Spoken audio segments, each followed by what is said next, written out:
Are your skills up to date, or have you been too focused on your current projects to evaluate what is new and what you should know? Keeping current as a developer is extremely important, but you also don't want to just keep chasing after the new shiny thing. In this video, I'm going to walk you through how to effectively and efficiently modernize your skills in 2025 by targeting the right new things to learn and by learning them the right way.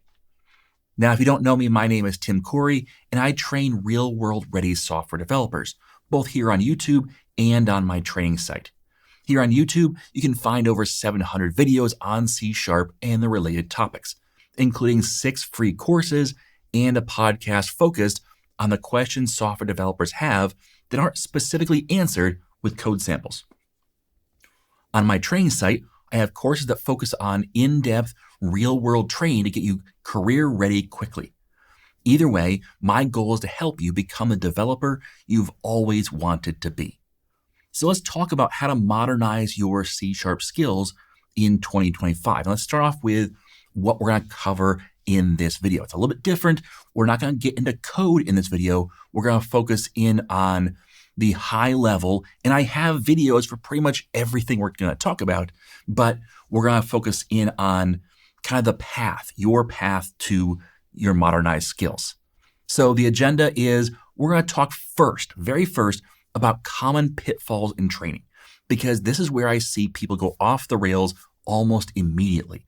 I want to make sure that you get on the right path and don't fall off into these pitfalls and kind of set yourself up for failure in the coming year. Number 2, we're going to talk about modernizing your C# skills. So as a C# developer, the first place you need to look is at C# itself, not looking outside the language, because the C# language is changing over time, and knowing what things you should be focused on in C# is important. Next up, we're going to do some challenges. So this is where if you're like, I think I know it, I think I'm good in C#, well, these challenges are going to validate that. I'm not going to give you the answers. I'm going to give you a challenge and say, hey, can you do this? Because if you can't, you should probably focus more on modernizing those skills to build up to where you can do those challenges. Next up, we're going to talk about modern technologies. So things outside of C# itself that complement C# well. And that's important because oftentimes people say, oh, well, I want to learn this, but it has no relationship to C#. And so what you have then is 2 different skills for your resume, but the jobs that require the one skill don't require the other skill, which means that you're not really maximizing your potential as a software developer. So we're going to focus on skills that complement your C# skills.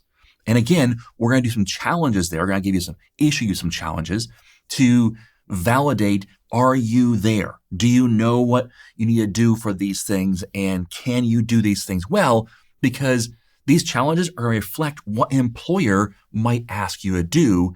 Therefore, if you can do them, well, you're set up well for actually working with an employer and helping them by doing these other things. Next up, we're going to talk about the employment lifecycle. It's important to understand that even if you're in a job and you're comfortable in that job won't last forever.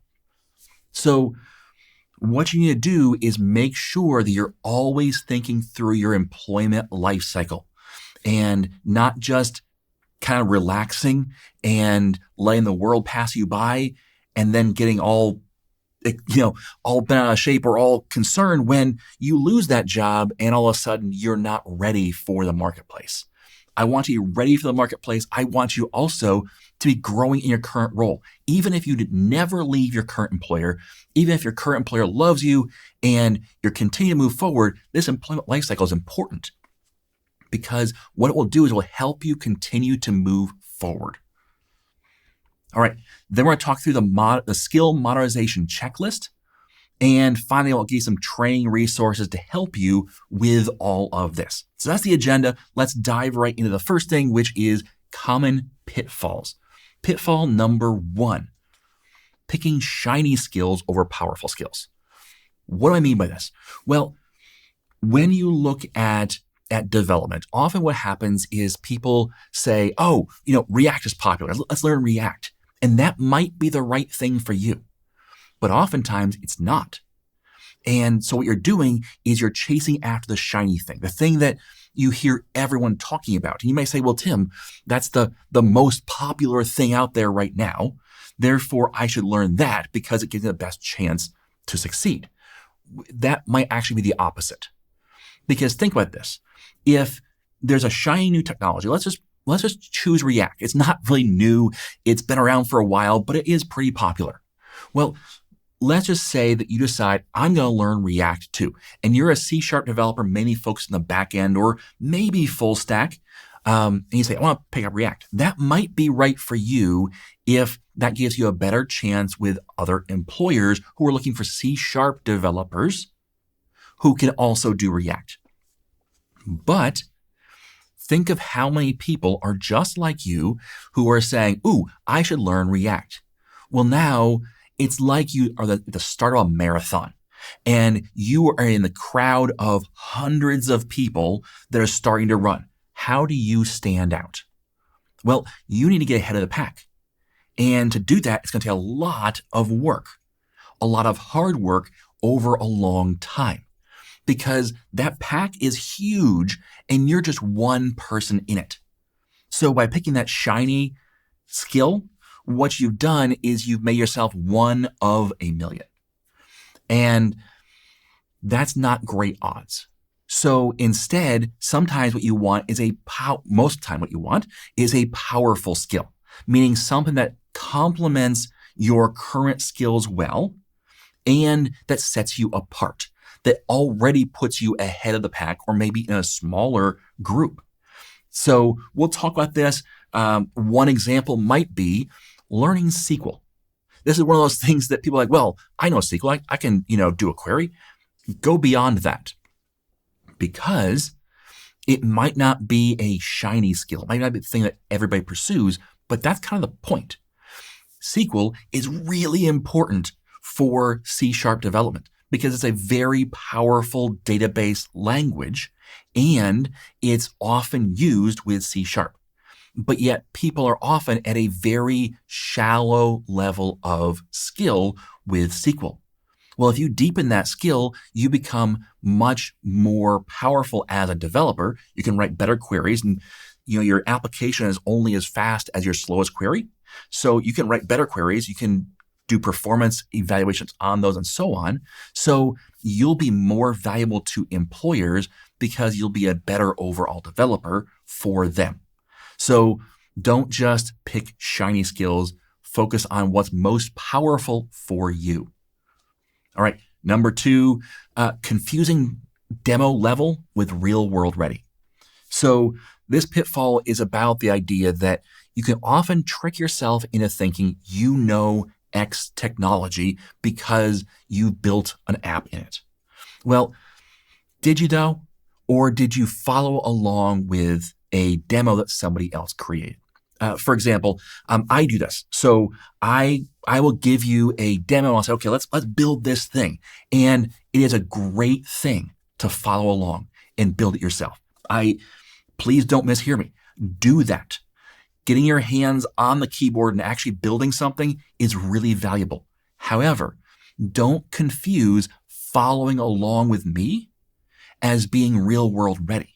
Now, I really focus hard on real world ready by making sure I inject a lot of real world, pitfalls to avoid and best practices to follow and showing you how to integrate with other things, which is why my videos are always so long. But it's still important for you to build something on your own, not just following along with someone else. Otherwise, what happens is you confuse your demo level skills with being real world ready. And that might even get you in the door of a company. Probably not, but even if it does, what's going to happen then is you're going to hit a wall real quick where you go, uh-oh, I don't know how to do any of this stuff because the real world is much more complex, much more difficult to navigate than the nice, clean, shiny demos are. This is also why in my demos, I try and leave in the bugs that I create and the wrong, wrong things I put in or whatever it may be, the logic that's not quite right, because it's important to see the real world is that way. The real world is, it doesn't quite work the way you expect it to, and you have to work through how to resolve issues and so on. So make sure that when you are building demo apps, when you are building practices, that you're doing it on your own as well. So you can follow along with tutorials, but then make sure you build your own and make sure that they are focused on not large projects, very, very tiny projects, but try to inject some real world scenarios into that so that it's not just the same exact thing that you saw in a demo, but it's a little bit more advanced. All right, next pitfall is not being honest with yourself. And this is very hard to do. Being honest with yourself is scary. It means saying things like, I'm not good at this yet. Now, yet is important because no one starts off being great at something. You have to work at it. So it's okay that you're not great yet, but you need to be able to evaluate that and be honest in it, not saying things like, well, I'm not perfect, but no. Be honest and say, I'm a beginner level at this for now. Okay. Be honest with yourself. Otherwise, what happens is you get shocked when employers don't hire you. And you get shocked when you put out hundreds of applications and no one even looks at your application or no one responds to it. And it's like, well, it's everybody else's fault. And yes, the job market is tough. And yes, you're going to get, ignored even if you have a great resume sometimes. But too often, people use those excuses to not be honest with themselves and to not look at it and say, oh, you know what? I need to improve. I need to improve in these areas. And if you can be honest with yourself, if you can be not hard on yourself, but honest and say, these are the things I'm best at, these are the things I struggle with, well, then you can make change. But if you aren't being honest with yourself, if you think that you're the best or you think that you're great in something, well, then you're not going to improve in it. And you probably need to improve it. So be honest with yourself. Don't fall into the pitfall of not being honest with yourself. This comes back to the second point, but the next common pitfall is not proving your skills. So I get people that apply to developer jobs who their resume looks great. It has all the right words in it. And yet I have no clue if they can actually do the job. And so this is one of those things where you might get rejected. You might get rejected without an interview because of the fact that I can't tell if you can do a job. And I have hundreds of people just like you. So how do you stand out on the crowd? Prove your skills. Don't just tell me what you can do, show me.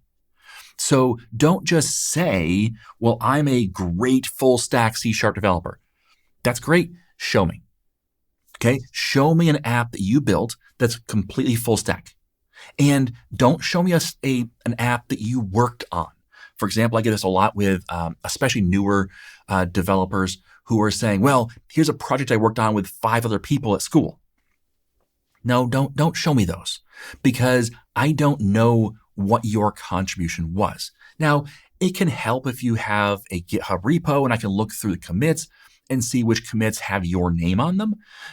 But even that isn't necessarily an indicator of what you can do because of the fact that you may be pair programming or you may be committing all the work, but from somebody else, or there's so many other things you could be doing. So show me something you built, start to finish, and show me what your skills are in the various areas. Show me that you can do what you say you can do. Because again, it comes back to the previous point, not being honest with yourself. You may say, well, I'm a full stack developer. But have you ever actually built something full stack on your own? Or have you just fixed the bugs in somebody else's full stack? And that's a big difference. So be honest with yourself and prove your skills. You might say, I really struggle to do that. It's really hard. Well, then you're not there yet. And that's okay. It's just time for you to work on improving those skills. Okay? Because you need to be able to prove what you can do. And sometimes in trying to prove what you can do, you find out what you can't do yet. And you need to find out where you need to improve. So oftentimes you chase after that next shiny skill or that next skill to add to your toolbox, when instead you need to focus on improving the skills you think you have to the point where they should be. So proving your skills is really important. Okay, so those are the pitfalls. Let's start with C# and what to do to modernize your C# skills. Number one, this may seem obvious, but the new features in .NET 8 and .NET 9. And this includes the new C# changes as well. Focus in on knowing what is new in those things and how to get there.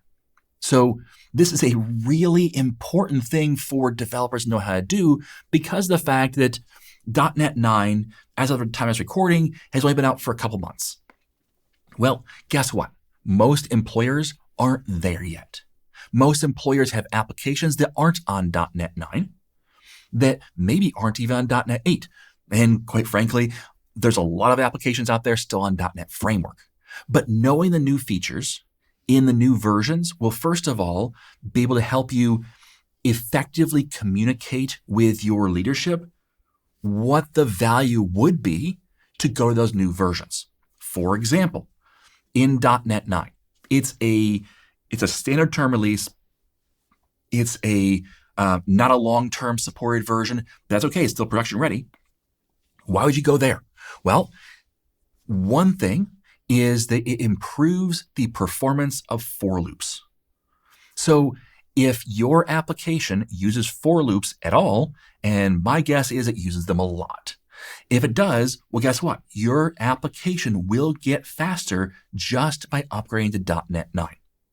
So knowing that allows you to effectively communicate to your leadership, hey, this is one of the reasons why upgrading to .NET 9 is a value to our company beyond the fact that we're just keeping current and making sure we're in the support window. Okay? So knowing why is important, as well as knowing how to effectively use the new features and make your development experience better in some way.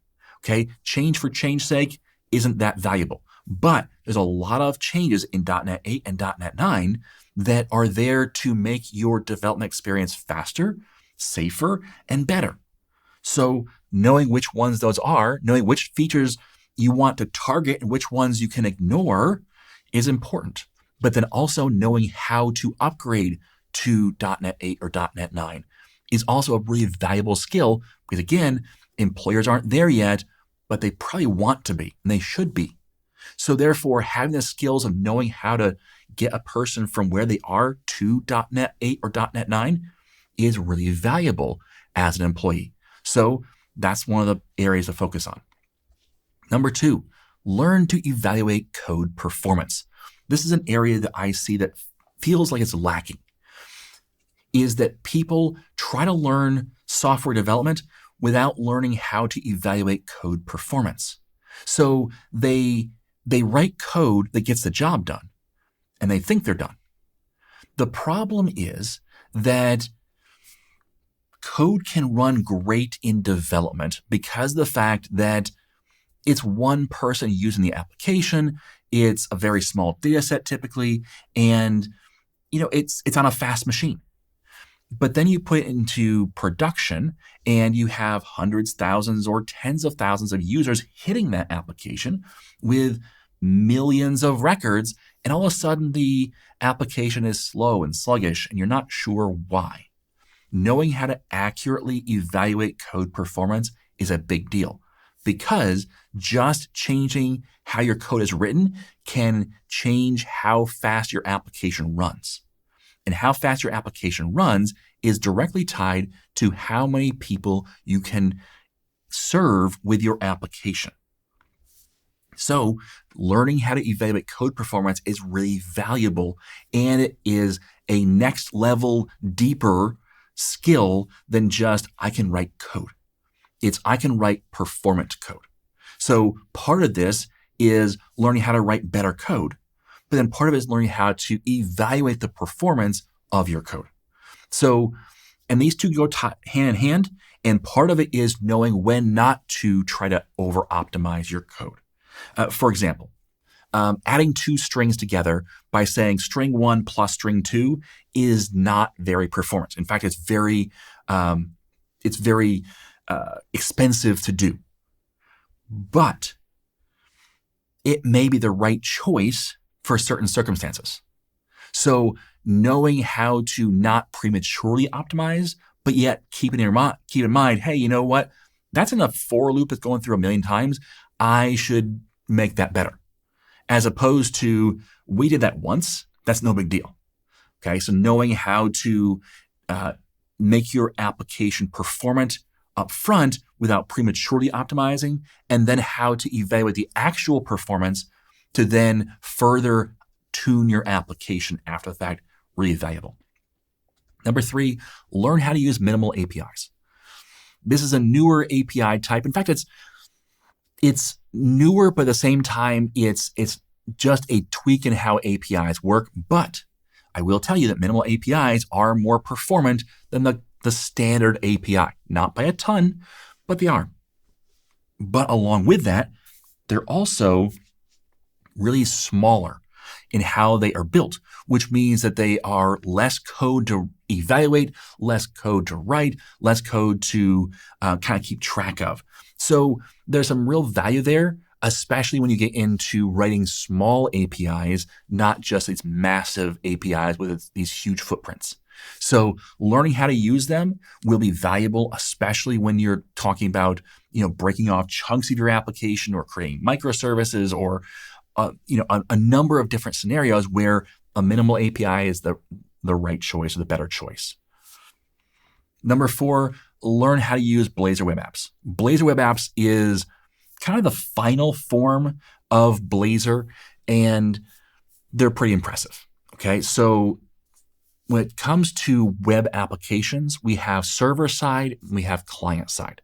So a server side application outside of C# might be something like PHP, where what happens is all the code gets evaluated on the server, and the server builds an HTML, CSS, and maybe JavaScript, but let's just go with HTML and CSS page and sends that to the client. Okay, that's server side rendered.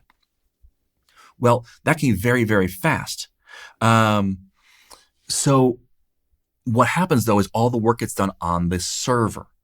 And if you have hundreds, thousands, or tens of thousands of people hitting that server, well, the server is doing that work hundreds, thousands, or tens of thousands of times. So the other way of doing it is to send all your code down to the client and have your client build up the page. That's client-side rendered. This is where Angular, React, and Vue are most common because that's what they're doing. You're sending all the raw source code down to the client, and then it builds up the page. That can be more performant on the server, so that the server is doing less work, but it does take up more transportation across the wire, and the client all has to do work. That's two kinds of web applications. Well, Blazor Web Apps sits in the middle in the fact that you get to choose how you want to do things. You can do just server-side rendered. You can do server-side pages themselves. You can do mostly server-side rendered pages, but a little bit of kind of UI client-side goodness on them. Or you can do client-side rendered that is actually from the server with Blazor server itself inside of Blazor Web Apps. So it does the work on the server, but yet the client has that rich client-side interaction. Or you can do Blazor WebAssembly components inside your application that get downloaded to the client, and then they are more performant on the client side with a little bit more download. Or you can kind of mix and match all these things to get, you can kind of dial in specifically what you want for any given component, not even page, component of your application. and get the best of all worlds. So that's how you can kind of dial this in with Blazor web apps to really have the best of all worlds. And so learning how to use Blazor web apps is very valuable because you can come in and have a solution for almost any problem and adjust over time. Okay, number 5, learn .NET Aspire. .NET Aspire is a new way of kind of shortening or simplifying the local developer loop. So it's all about making it easier to build up your applications, to test your applications locally, to work with these kind of complex interactions with things like servers and databases and caches and APIs and front ends and all the rest on your local machine. So Aspire is a great tool for doing that. This is one of the ways Microsoft is moving forward to help developers be more efficient. So you should definitely be learning that and learning how to use it. And I kind of covered this in the first one, but learn to upgrade .NET. So learning how to move from one version to the next is very valuable because this is what every business needs to do. Whenever you build a real world application, an application that is going to work with customers, is going to be part of your business, well, it probably will take more than a year to build. But even if you build it in less than a year, let's say you take 9 months to build the application and you start as soon as the latest version of .NET comes out. So you start as soon as .NET 9 came out. If it takes you 9 months, well, .NET 10 comes out in only 3 months after you launch.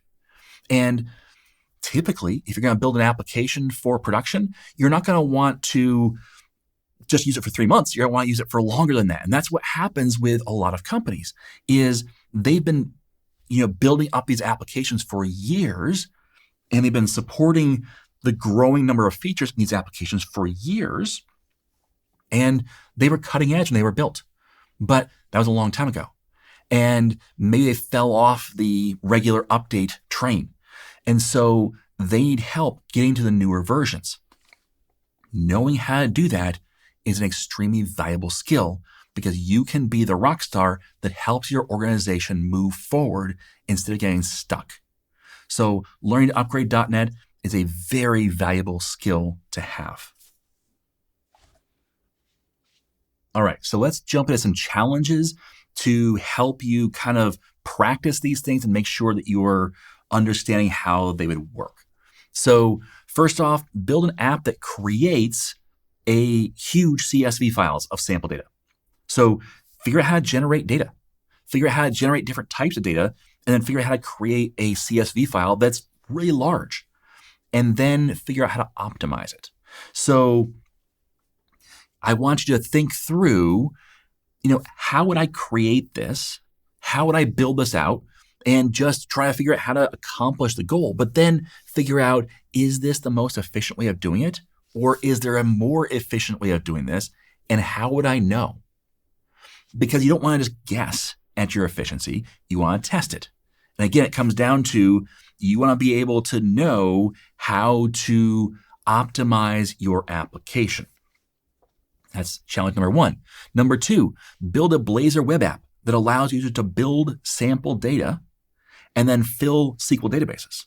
So use a minimal API in the middle. This is going to kind of build on the first one because it can do something similar, but it allows users to build the sample data and then have it fill a SQL database with that data. So it's not CSV anymore, but it's a similar type of thing of generating sample data, but this time allowing users to build that sample data. Meaning, what if a user says, well, I want, first names to be one of these 8 and kind of gives it to you. Or maybe you allow people to say, hey, I want you to, generate a first name that's between 3 characters and 15 characters. And you have to figure out how to generate a sample name. Or same with addresses or zip codes or phone numbers or email addresses or whatever. Maybe allow them to choose which types of data. So they say, I want a first name, last name, email address, and phone number. Or they might say, I want first name, last name, street address, city, state, and zip code.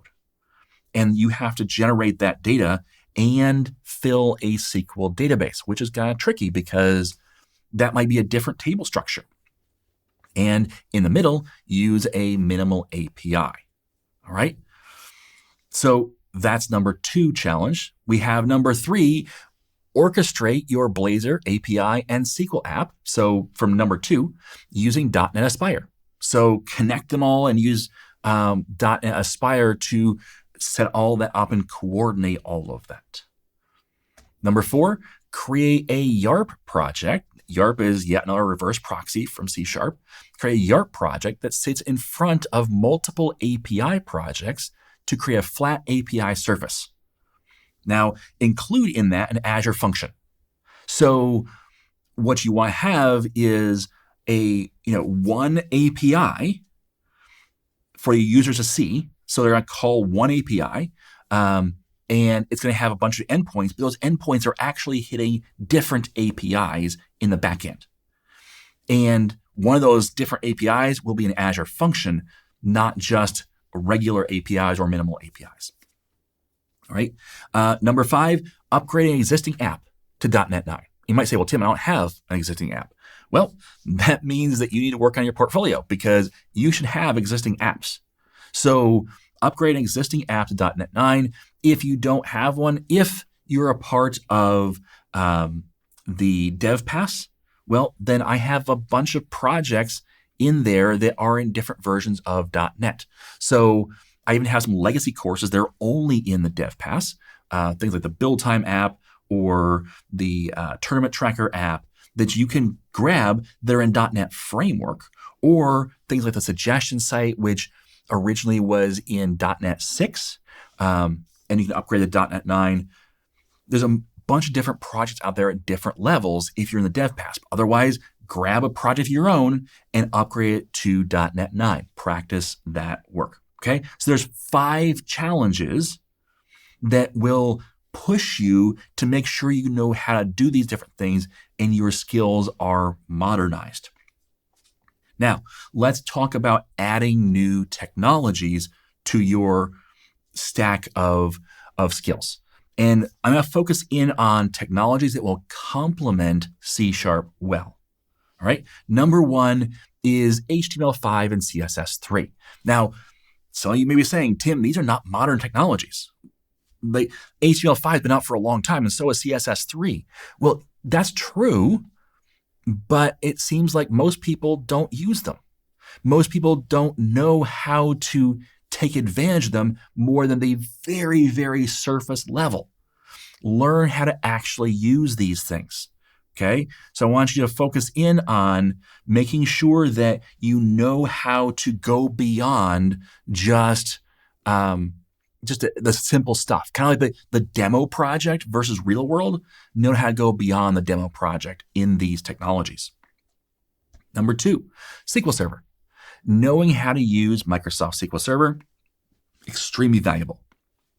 And it's one of those things that people don't focus on because they think, I know how to write select star. But knowing how to write select star or even insert, update, and delete statements is not nearly deep enough to be a true value to a company. Now, don't get me wrong, learning select star and insert, update, and delete, those are good things. But you want to go beyond that to a point where you are learning about performance optimization of queries, learning how to write properly normalized databases, learning how to get data in, out in an efficient manner, learning what things to utilize in SQL and what things to avoid, learning how to work at a deeper level with SQL will optimize your C# applications. Again, your C# application is only as fast as your slowest query. So if you can optimize your queries, you can make your application faster. And your application running faster is always a good thing. Okay? Your application running faster means you can support more users simultaneously.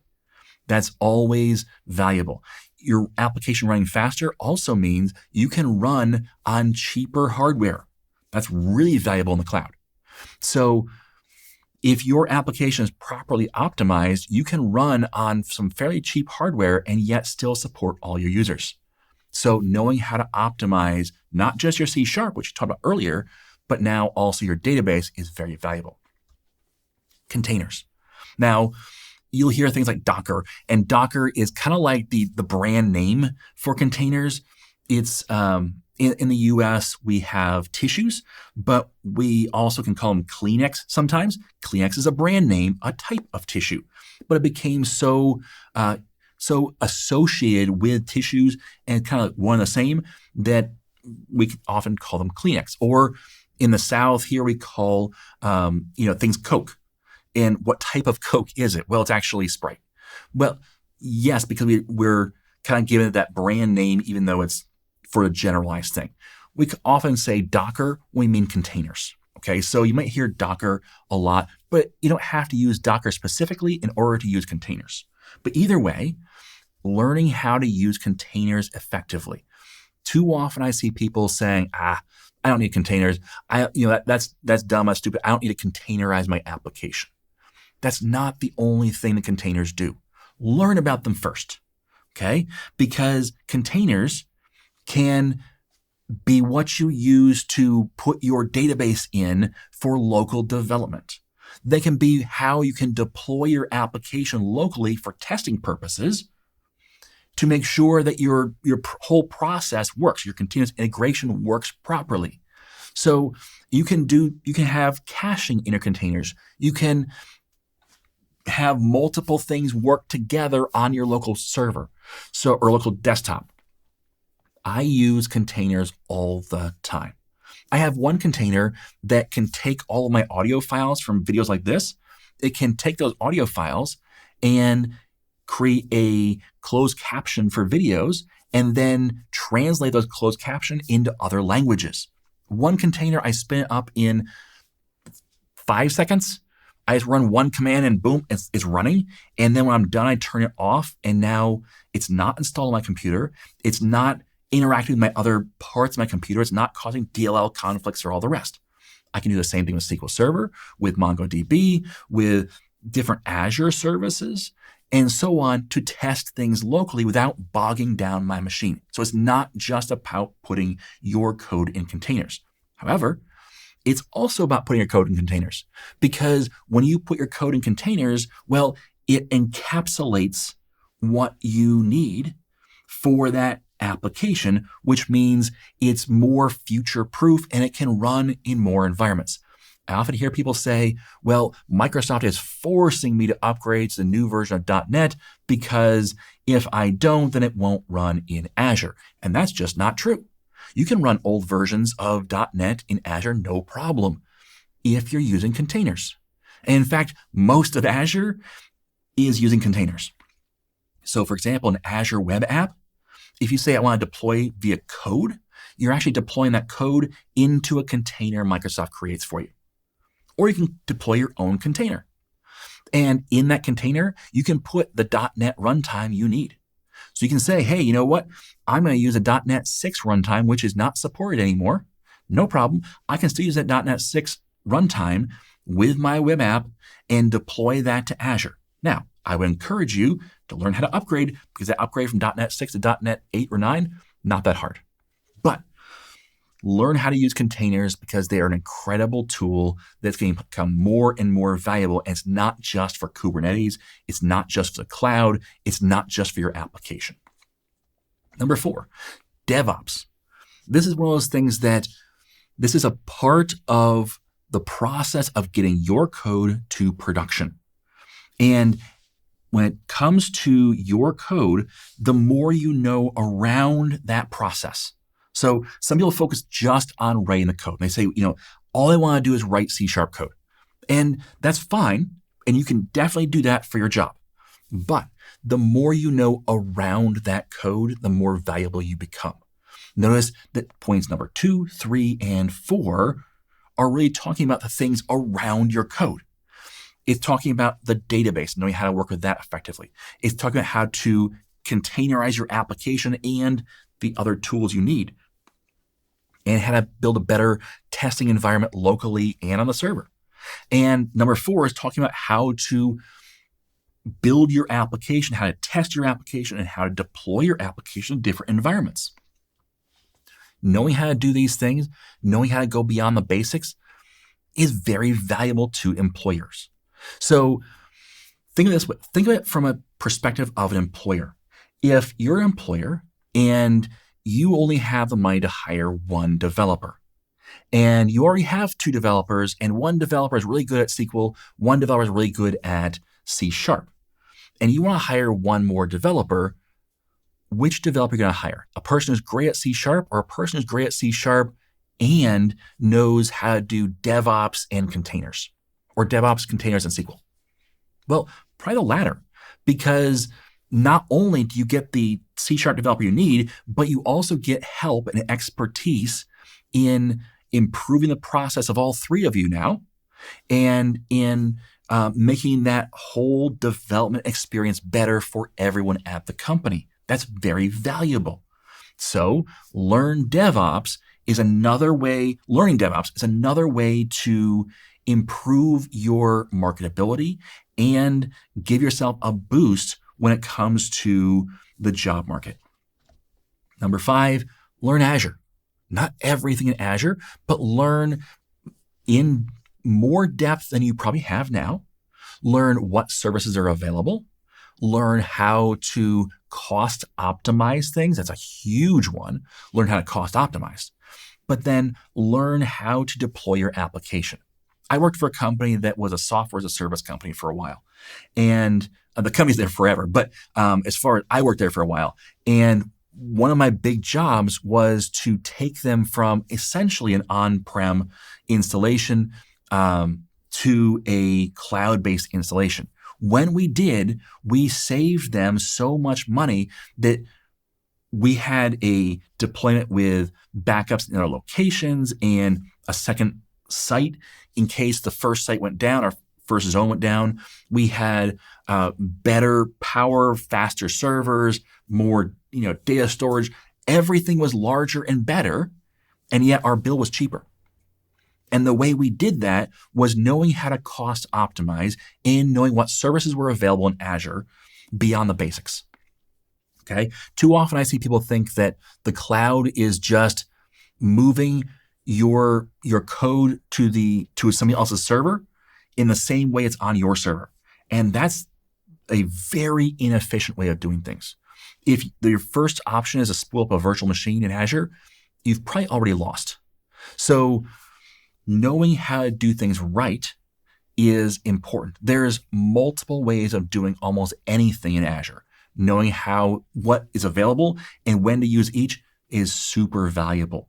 So those are the new technologies that I would encourage you to focus on. Now, not everything here is flashy. In fact, most things aren't flashy.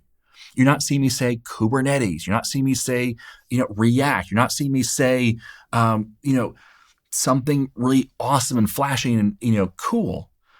But you're also focusing in on what employers need rather than just what you want to do, okay? Or what you think is fun. You're focusing in on improving your skills and connecting them to your existing skills. Let's talk about some tech challenges.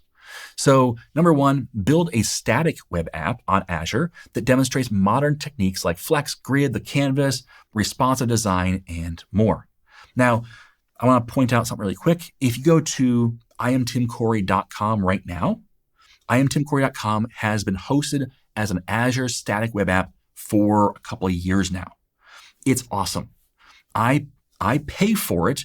I don't have to. I could have done the free route, but I pay for it, paid $9 a month, and it gets replicated around the globe.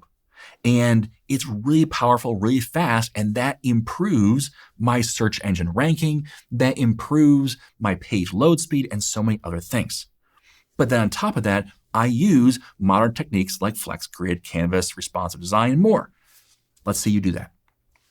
Okay. Number 2, build a Blazor app that processes data, then wraps it in a container, then wrap it in a container and put it on Docker Hub for others to use. So this might go back to our C# practice. So you might take some of that Blazor app and figure out how to containerize it and then put it on Docker Hub for others to use. So you can just download your container and go and have a local data processor. Figure out how it's going to work. Okay. Number 3, put a complete demo together utilizing Blazor, API, SQL, and SSDT, which that's for building SQL Server databases using Visual Studio. It's really cool. If you don't know how to use it, I have videos on that. I have videos on pretty much all of these things. But SSD allows you to deploy a database to SQL automatically without using Entity Framework. And it's in version control and all the rest. But put a complete demo together utilizing these technologies that you then set up in a CI/CD pipeline in GitHub Actions. Deploy it all to Azure for development, staging, and production. So 3 different environments. Now, why would you do this? Well, first of all, you're testing your skills in C#. You're testing your C# skills in SQL and database development. You're testing your skills in DevOps. You're testing your skills in Azure. And when it's all said and done, you have a great thing to show off to a current employer and say, I can do this. Let's do this for our company. Or for a future employer as in a portfolio piece. But either way, you've tested out that you know how to do these things. This shouldn't take very long at all. I would say you could do it in a couple hours. You can have all this done. It doesn't have to be big and huge. It just has to be, all these pieces put together to work. Okay, number 4, build a static web app that links to projects that each use a different free Azure service. Think of it kind of like a portfolio piece or a portfolio itself, where you're saying, hey, here's this web page that uses HTML5 and CSS3 that shows off, well, this project uses Azure Storage, and it links to that project and shows off that project, make a couple screenshots, as well as a link to the source code. And this project uses, the Azure Service Bus, and here's how it works. And this one uses something else, and so on. You're showing off these various parts of Azure. So there are your 4 new tech challenges. Let's talk about the employment lifecycle now, because this is important. This is important to understand regardless of if you are happy with your current job, want to get a job, or you're planning on getting a new job or a better job in the future. Does not matter. Does not matter if you are content where you're at. These are the things that you need to be thinking about for as long as you want to be employed as a software developer. This is where a lot of people fall off the wagon, where they stop doing these things and then they become less and less employable. And then when the worst case happens and they're let go, they're laid off, or they want to get out of an employer that's not great for them, they find out that they're struggling and they're having a hard time getting a new job because they fell off this cycle. So let's talk about employment lifecycle.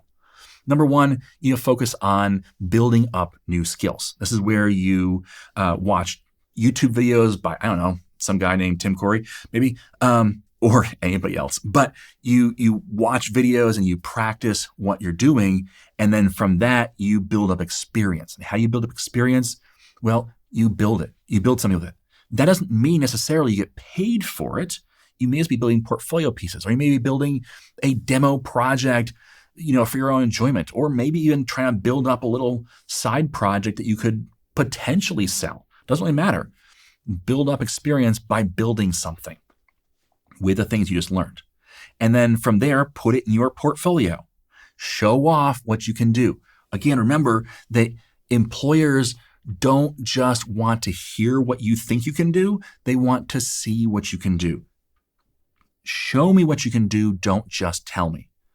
And then from that, it leads into your resume. So you want to add that as a skill to your resume. You want to link to your portfolio, link to that item and say, here's how I can prove that I'm really good at DevOps. Here's my YAML file. Here's some screenshots of the flow. Here's documentation of how this thing works. And here's a little write-up of how it works, showing off what you can do. But then that leads right back into adding new skills. This cycle is important to continually do. You don't want to say, oh, I'm going to focus just on skills. That's it. Well, guess what happens? It never ends up in a portfolio, which means your resume never changes, which means you don't actually have any proof you can do any of the things that you think you can. And so then employers are like, you know what? I can't tell if you can do it, or even worse, they're going to test you on it and find out that you don't actually know how to use real world those skills because you only ever did demo stuff. And so all of a sudden, you're kind of up a creek and you're not getting the callbacks, you're not getting the job. So continue on this loop, even if you're happy in your current job, because the skills you're adding should make you better at your current job. They should make you more efficient at your current job. They should make your life easier at your current job. All those things are great. And even if you never want to leave your employer, that's okay. Still continue this cycle, because the cycle is going to be very valuable to your current employer. All right. But continue to add portfolio and resume, because you want to be prepared. Even if you never want to leave, be prepared. All right. So that's the employment life cycle. Let's talk about the modernization checklist. All right. So modernization checklist is number 1, add a new skill. Then number 2, build multiple practice projects. Number 3, create a new portfolio item based upon what you learned in that new skill. Number 4, refresh your resume based upon the fact you have these new skills. And then number 5, repeat. Okay. So that's that life cycle. But I want you to focus in on doing these steps over and over and over in your training time, hopefully a time set aside to do work to improve yourself. All right. So training resources, what do you have available? Well, hopefully, youtube.com/IamTimCorey. I have a ton of content here, pretty much everything we talked about, with the exception right now of Aspire, but we're going to bring some Aspire stuff in very soon. Pretty much everything else I have videos on to help you get to that next step, to get you more in depth, get you real world training in those things. Also, IamTimCorey.com, which is where I have training courses that are set up to take you from knowing nothing to being a skilled developer in whatever subject you're learning. And then if you need more training resources I don't have, suggestions.IamTimCorey.com is where you can ask for something I haven't done yet, or go in there and look for what others have asked for and upvote it. It's better to look for something it's been already asked for and adding an upvote for it, because of the fact that, if something has 1 vote or maybe no votes or 2 votes, it's not necessarily going to catch my eye. But when it has, 10, 15, 20 votes, that's what's going to catch my eye. Now, that does not mean that as soon as it has 10, 20 votes, I'm going to do it.